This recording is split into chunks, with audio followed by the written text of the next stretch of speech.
ఓ పిచ్చి సోదరి సోదరుడా, దేవుడు నీకు పెట్టిన పేరు కావలి కత్తే, కావలివాడు.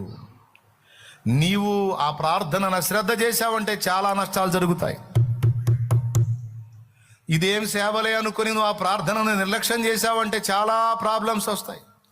సేవకులు దెబ్బతినొచ్చు, సేవకురాళ్ళు దెబ్బతినొచ్చు, వాళ్ళ పిల్లలు దెబ్బతినొచ్చు, సంఘం దెబ్బతినొచ్చు, సువార్థికులు దెబ్బతినొచ్చు, కాపర్లు దెబ్బతినొచ్చు, విశ్వాసులు దెబ్బతినొచ్చు, పరిచారకులు దెబ్బతినొచ్చు. అందుకే ఎట్టి పరిస్థితుల్లో ఈ సేవని నువ్వు మానుకోవటానికి వీల్లేదు.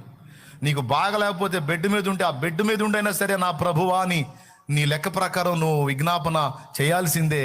ఆ పడక మీద ఉండి మూలగాల్సిందే నీ ప్రార్థనలు. నీకు మనసు బాగున్నా బాగలేకపోయినా, కుటుంబంలో సాతాను గలిబిలిలు సృష్టించినా, మనశ్శాంతి కొరవడినా సరే, నువ్వు ఏడుపులోనే ఉన్నా సరే, కాసేపు ఆ ఏడుపుని పక్కన పెట్టేసి ముందు దేవుని దగ్గరకు వచ్చి చెప్పాల్సిన విజ్ఞాపనలు చెప్పి ఆ తర్వాత మళ్ళీ పోయి ఏడుచుకో, ఇబ్బంది లేదు. దేవునికి స్తోత్రం. కానీ నీ వద్ద నుండి దేవునికి వెళ్ళాల్సినటువంటి రిపోర్ట్ ఎప్పటికప్పుడు వెళ్ళాలి. నీవు కావలి, దేవుడు నియమించిన కావలివి నువ్వు.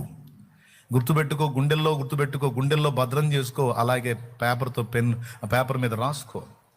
దేవుడు నియమించిన కావలిని నేను రెప్పవాల్చానంటే సంఘము దెబ్బతింటుంది. ఎట్టి పరిస్థితుల్లో నేను అశ్రద్ధ చేయకూడదు అని రాసుకోయా.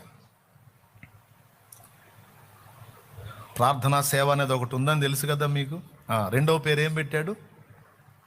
ఒకటి కావలి, రెండవది జ్ఞాపకకర్తలు అని పిలిచాడు దేవుడు. సువార్త ప్రకటించే వాళ్ళని జ్ఞాపకకర్తలనలా, వాళ్ళు సమాజాన్ని మేల్కొల్పేవాళ్ళు. కాపరి, సంఘ కాపరి అంటే నేను అనుకోండి, నాకు జ్ఞాపకకర్తని పిలువులా, సంఘాన్ని మేలుకొలిపే కాపరి.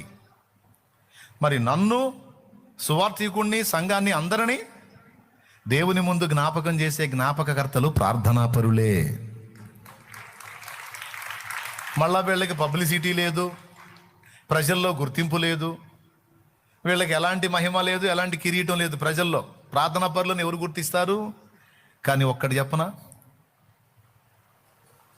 ప్రార్థనా పరులను గుర్తించాల్సినోడు గుర్తిస్తాడు.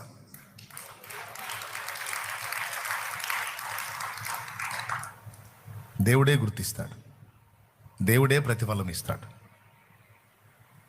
మీలో ఎంతమంది నా కోసం చేతులు ఎత్తుతున్నారో నాకు తెలియదు.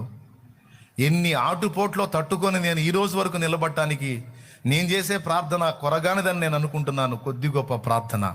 కానీ నన్ను నిలుపుతుంది మాత్రం మీ ప్రార్థనే అని నేను నమ్ముతున్నాను, నేను ఒప్పుకుంటున్నాను. మీ ప్రార్థన, మీ విజ్ఞాపన నన్ను సేవ్ చేస్తూ ఉంది బిడ్డలారా.